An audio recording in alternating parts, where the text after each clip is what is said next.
नमस्कार मंडळी, welcome back to my channel. आज आपण खूप छान चटपटीत आणि छोटीशी रेसिपी बघणार आहोत, ते म्हणजे ज्वारीचं धिरडं.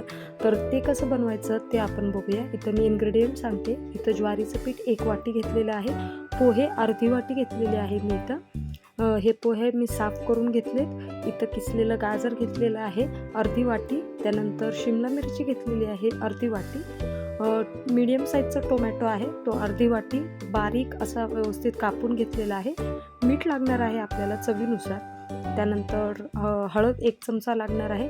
आणि हे काही सुके मसाले घेतलेले आहेत, ज्याच्यामध्ये धने पावडर, गरम मसाला, कश्मीरी लाल तिखट हे सगळं मी घेतलेलं आहे.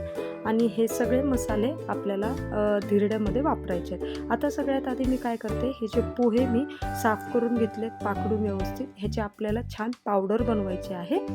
ही पावडर आपण ज्वारीच्या पिठात मिक्स करणार आहोत, ज्याने आपले जे धिरडं आहेत ते खूप छान बनतील आणि व्यवस्थित सॉफ्ट आणि मस्त बनतील. आता ही पावडर मस्त तयार झाली आहे. थोडीशी रवाळ ठेवायची, खूप अशी एकदम फाईन त्याची पावडर नाही बनवायची, थोडीशी रवाळच मी ठेवलेली आहे.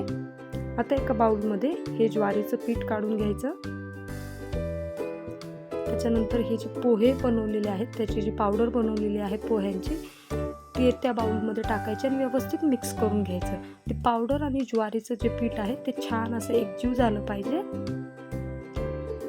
हे छान मिक्स झालं की त्यानंतर आपल्याला काय करायचं आहे, जे सगळ्या भाज्या आहेत, सुके मसाले आहेत, ते सगळं छान मिक्स करायचं आहे. ही रेसिपी खूप हेल्दी आहे. लहान मुलांना आता सुट्ट्या आहेत मे महिन्याच्या, तर त्यामुळं सतत काही ना काही खायला लागतं त्यांना. तर ही रेसिपी तुम्ही नक्की ट्राय करून बघा. आता यामध्ये मी आवश्यकतेनुसार पाणी घालते. ह्याची व्यवस्थित आपण जे डोश्याला जसं बॅटर बनवतो तसं ह्याचं छान असं बॅटर बनवून घ्यायचं आहे. तुम्ही इथं बघू शकता छान व्यवस्थित मी हे बॅटर बनवून घेतले. आता यामध्ये आपण भाज्या ज्या घेतलेल्या आहेत त्या सगळ्या भाज्या मिक्स करून घेऊयात. भाज्या तुम्ही तुमच्या आवडीनुसार बदलू पण शकता. मी तर मला ज्या आवडतात भाज्या त्या मी इथं घेतलेल्या आहेत. तुम्हाला ज्या भाज्या आवडतात त्या भाज्या तुम्ही यात टाकून छान मिक्स करून घ्यायचं. सगळं व्यवस्थित मिक्स झालं पाहिजे छान असं. आणि ह्या भाज्या जेवढ्या बारीक कापता येईल तेवढ्या बारीक कापून घ्यायच्या. इथं मी हळद टाकलेली आहे 1 चमचा. आणि हे जे सगळे सुके मसाले आहेत, धने पावडर, गरम मसाला आणि लाल मिरची, हे 1 चमचा घेतलेला आहे. ते पण सगळं छान ह्यात टाकून मिक्स करायचं. मीठ टाकायचं आहे चवीनुसार. मीठ टाकून झालं की एकदा मस्त सगळं मिक्स करून घ्यायचं.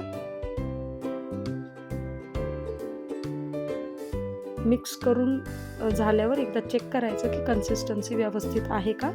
कन्सिस्टन्सी जर तुम्हाला जास्त थोडीशी अशी घट्ट वाटत असेल पीठ थोडं, तर मग यात तुम्ही थोडं पाणी ॲड करून परत एकदा मिक्स करू शकता.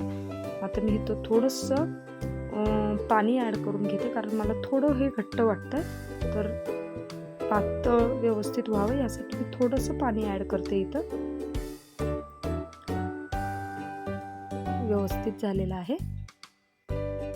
आता एका पॅनवर तूप लावून घ्यायचं. तूप, तेल तुम्ही तुमच्या आवडीनुसार लावून घेऊ शकता. आता इथं मी तूप लावून घेते पॅनवर. आणि त्यानंतर आपली जी धिरडी आहेत ती व्यवस्थित त्या पॅनवर टाकून घ्यायची.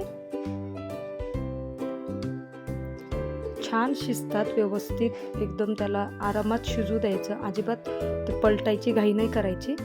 आणि व्यवस्थित ते शिजले की मग ऑटोमॅटिक त्यांना व्यवस्थित पलटता येतं. आता 1 मिनिटभर हे झाकून ठेवायचं. आणि त्यानंतर पुढं आपल्याला ते न झाकता शिजू द्यायचं आहे. आता 1 मिनिटानंतर मी ह्याच्यावरचं झाकण काढून घेतलेलं आहे.